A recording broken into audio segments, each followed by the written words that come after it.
Gabrielle. I was born and raised in London. All of my education, everything was in London. My degree, my PhD is in biology. I used to work mainly in genetics. I also used to work for the government. I worked as an executive in a government department. As Bea was explaining, I worked with a lot of resettlement and refugees. So I wanted to talk to you very briefly about a study that I learned, right? It's by someone called Dr. Alan Watkins. Dr. Alan. And he did a really simple study, very simple study. He looked at how can we become brilliant every single day? How can we be in the top performance of every single day? So we see athletes, we see people in really good health, right? And they're able to perform at their best level, whether it's a cricketer, whether it's a footballer, whoever. In a high level profession, they are able to perform brilliantly every single day. So their goal is to be brilliant.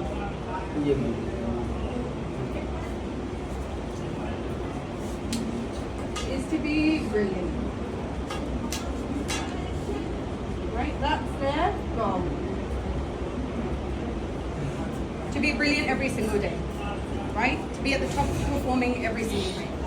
So how do they do that? So very briefly, I'll explain it. So the first thing that they do is work on their behavior, right? Their behavior. So if an athlete, you want to be an athlete, you would work on your training, you'll train more, you'll exercise more, you'll work on your diet, you'll do your external activities, right?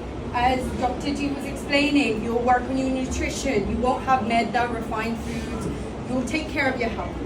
So to achieve your goal of being brilliant every single day, the first thing you'll work on is your behaviors, you understand? But Dr. Alan Watkins says there's something that's deeper that drives your behaviors. What could that be? Any guesses? No? No? Okay. Well, the thing that is, this is external. Activities. But something that drives your behavior is your internal activities, which are your thoughts. Yes, agree? Yes. Yes? Yeah. How you think depends on your behavior, right? If you're really motivated, etc., your thinking is very positive, what ends up happening? You wake up early on time, you do your exercises, you do your pranayama, you then take care of your health, right? You're more active because your thoughts are driving your behavior. But Dr. Alan Watkins says there's something that drives your thoughts. What is that? Feelings. How you feel. Right? A majority of people think thoughts and feelings are the same thing. Right? They're very interchangeable. I feel happy, so I think happy. So my behaviors are happy.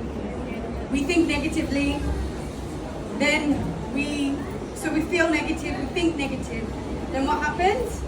We become really lazy. I don't want to exercise. I don't want to take care of my health. I'm going to eat fried food, right? We start to do those behaviors, right?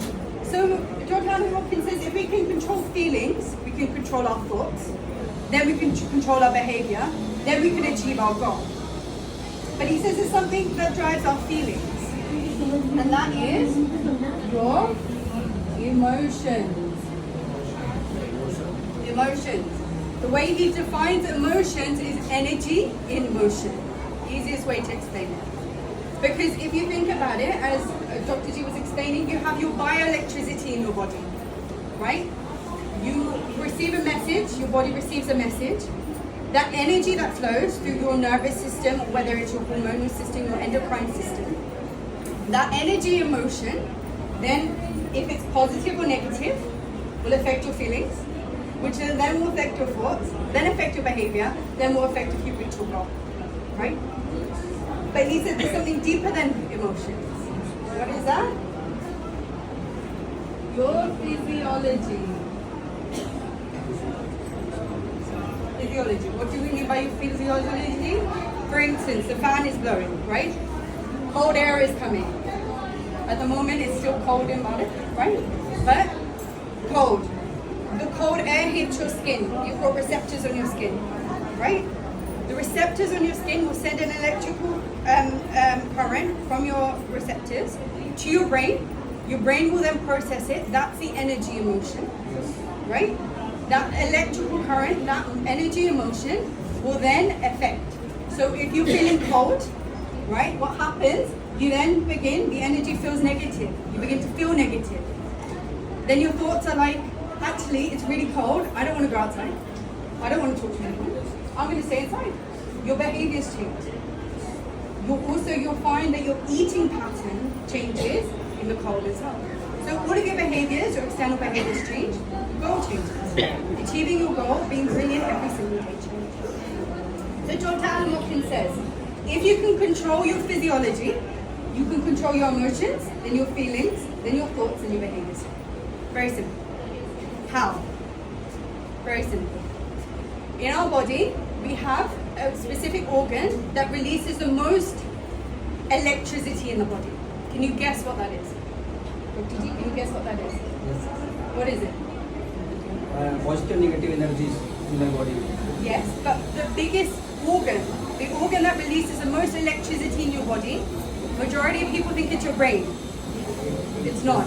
It's your heart. It's your heart.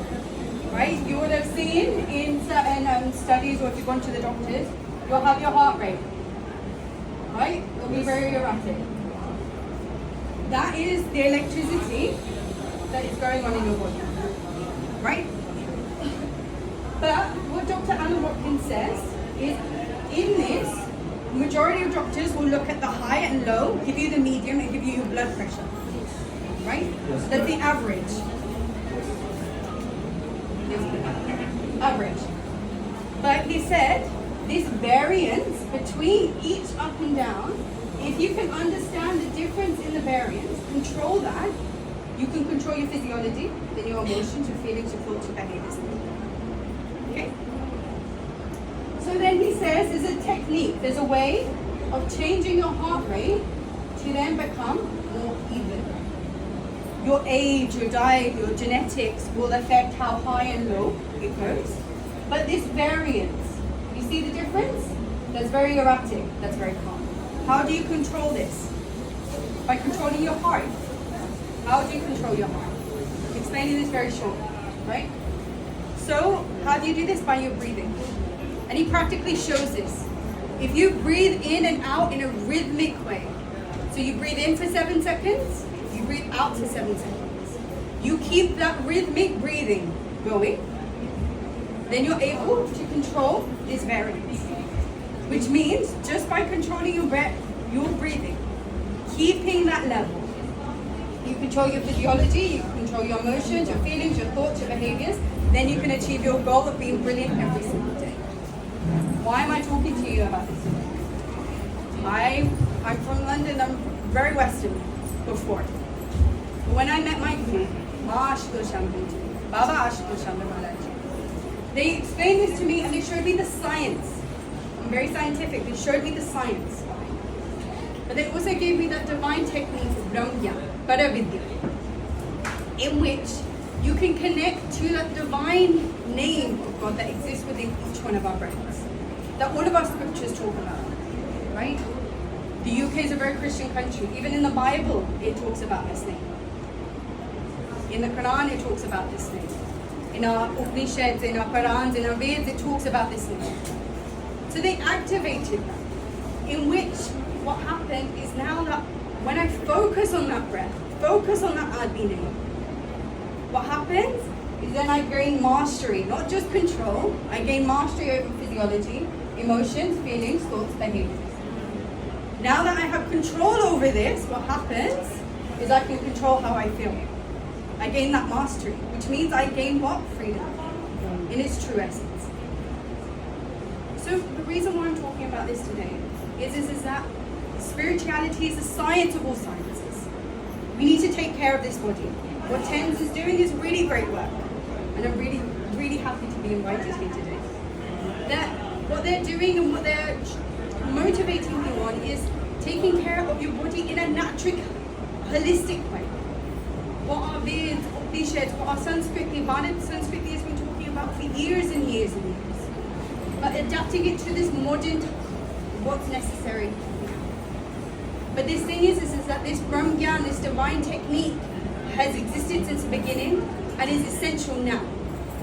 Because yes, we take care of this physical body, but what for? We all eat good food, we take care of our nutrition, and what have we achieved in this life?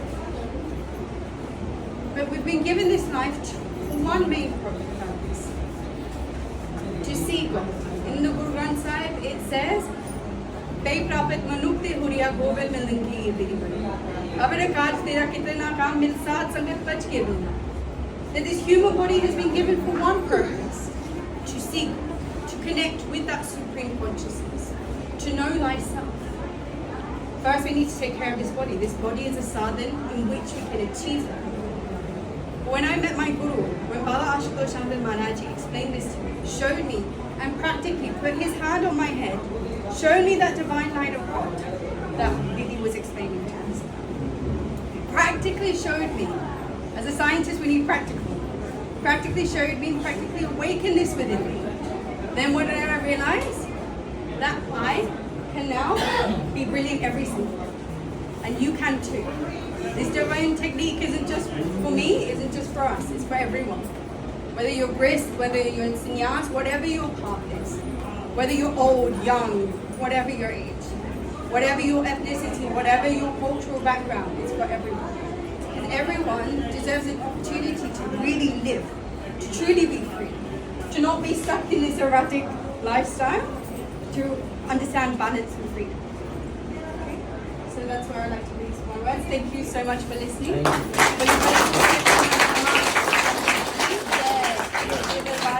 Yes.